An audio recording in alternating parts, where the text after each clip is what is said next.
হুজুরের উপরে চুরির আঘাত কেন করা হয়? ঢাকা থেকে সিলেটের যোগাযোগ বন্ধ করে দেওয়া হবে। আগামী 24 ঘন্টার ভিতরে প্রত্যেকটি আসামিকে গ্রেফতার করতে হবে। যদি হয় বাংলাদেশ দোতলার মাঝে আক্রমণ করা হয়েছে সন্ত্রাস বাহিনী। হুজুরের একটা আক্রমণ এখানে করছে, করার পরে হুজুর যান বাঁচানোর জন্য প্রথম না করছেন। এরপর যখন আরও আক্রমণ করতে চাইছে, হুজুর এখান থেকে দুইটা এসে সিঁড়িতে নামছেন। নামতে এসে ওখানে যখন আসছেন তখন আরও মোটরসাইকেল যুগে 7-8 লোক তারা উঠতেছে। তারা এখানে সিঁড়িতে ছিল আর আক্রমণকারী গিয়া ভিতরে আক্রমণ করছে। আক্রমণের ভয়ে হুজুরে এখান থেকে দুইটা যখন এখানে আসছেন তখন 4-5 জন এখানে হুজুরে অ্যাটাক করছে। কইরে হুজুরে এখানে দেওয়ালের মধ্যে নিয়ে এখানে আবার ছুরিকাঘাত করছে। এখানে রক্ত লাগা গেছে। হুজুরে যখন দেওয়ালের মধ্যে চেষ্টা লাগিয়ে ধরছে এখানে আক্রমণ করছে। চুনারঘাটের একদল সন্ত্রাসী আমাদের শায়েস্তাগঞ্জ জামিয়া হুসাইনিয়া মাদ্রাসার মসজিদে ঢুকে হিফজের ক্লাসরত অবস্থায় একজন শিক্ষককে অতর্কিতভাবে ছুরি দিয়ে আঘাত করেছে। আমরা প্রশাসনের কাছে জোর দাবি করছি ওই আসামিদেরকে অনতি বিলম্বে গ্রেপ্তার করার জন্য। এখানের জনসাধারণ একটি সন্ত্রাসীকে ওদের হাতে তুলে দিয়েছিল, 2টি সন্ত্রাসীকে আমরা তুলে দিয়েছিলাম। একটি সন্ত্রাসীকে চুনারঘাটের প্রশাসন ওসি আমরা শুনছি ছেড়ে দিয়েছে। আমরা জানিয়ে দিতে চাই আগামী 24 ঘন্টার ভিতরে প্রত্যেকটি আসামিকে গ্রেফতার করতে হবে। যদি হয় ঢাকা সিলেট মহাসড়ক অবরোধ করে বাংলাদেশ আমরা 24 ঘন্টার ভিতরে আসামিদেরকে গ্রেফতার দেখতে চাই। আচ্ছা, আমরা 24 ঘন্টার ভিতরে আসামিদেরকে গ্রেফতার দেখতে চাই। আচ্ছা, হুজুরের উপরে চুরির আঘাত কেন করা হয়?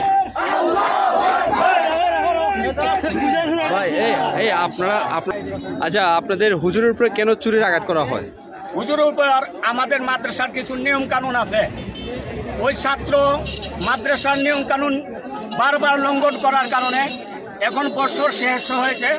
আমরা কিছু ছাত্রদেরকে মাদ্রাসার পক্ষ থেকে আগামী বছর তাদেরকে ভর্তি করা হবে না, এই মর্মে একটা লিস্ট করা হয়েছে। এই জন্য সে ক্ষিপ্ত হয়ে তার অভিভাবক সাফাসাফি করছে মাদ্রাসা রাখার জন্য। আমরা জানিয়ে দিয়েছি তুমি রমজানের পরে অন্য জায়গায় ব্যবস্থা করিও। এই জন্য সে বারবার এই অবস্থার উপর ক্ষিপ্ত হয়ে হুজুরের উপর আক্রমণ করেছে। সে ছাত্র বারবার মাদ্রাসা থেকে পলায়ন করে তার দাদা বারবার নিয়ে আসতে আমরা আগেই অভিভাবকদেরকে জানিয়ে দিয়েছি, সতর্ক করে দিয়েছি। তারপরে আমরা যখন ফাইনাল সিদ্ধান্ত করছি তখন তারা এই ক্ষিপ্ত হয়ে অতর্কিতভাবে আমাদের হুজুরের উপর আক্রমণ করেছে। আর নেটে বা বিভিন্ন মহল একটি প্রচার শুরু করেছে আমাদের মাদ্রাসায় সার্বক্ষণিক সিসি ক্যামেরা দ্বারা আবদ্ধ আছে। আপনারা সিসিটিভি ফুটেজ সংরক্ষণ করা আছে, আপনারা যাচাই বাছাই করে দেখতে পারবেন ইনশাআল্লাহ। ইতিমধ্যে আপনারা এই 2 দিনের মধ্যে আপনারা জানতে পারছেন আমাদের এই জামিয়ার মধ্যে একদল সন্ত্রাসী ঢুকে মসজিদের উপরে ক্লাস চলাকালীন অবস্থায় আমাদের হুজুর উপরে অতর্কিতভাবে হামলা চালিয়েছে। আমরা প্রশাসনের আশ্রয় নিয়েছি, প্রশাসনের কাছে 2 জন আসামিকে আমরা তুলে দিয়েছি। তারপরও প্রশাসন একজন আসামিকে ছেড়ে দেওয়া হয়েছে। আমরা গতকালকেও চুনারঘাট গিয়েছিলাম, আজকেও নতুন ব্রিজে আমরা সম্মেলন করেছি। আপনারা জানেন না কওমের ইতিহাস, ও কওমের ইতিহাস যদি জানতে হয় আপনাদেরকে ওই 1400 বছর আগের ইতিহাস গাঁথতে হবে। আজকে এই 24 ঘন্টার আলটিমেটাম দেওয়া হয়েছে। এই 24 ঘন্টার ভিতরে যদি ওই খুনিদেরকে গ্রেপ্তার না করা হয় এই ঢাকা থেকে সিলেটের যোগাযোগ বন্ধ করে দেওয়া হবে। অতএব প্রশাসনদেরকে বলছি, যদি সুষ্ঠু এই পৃথিবী এই বাংলাদেশ যদি সুন্দরভাবে পরিচালনা করতে হয়, যদি শৃঙ্খলা বজায় রাখতে হয়, তাহলে অতি বিলম্বে আমাদের আলটিমেটামকে গ্রহণ করে এই খুনিদেরকে গ্রেপ্তার করতেই হবে।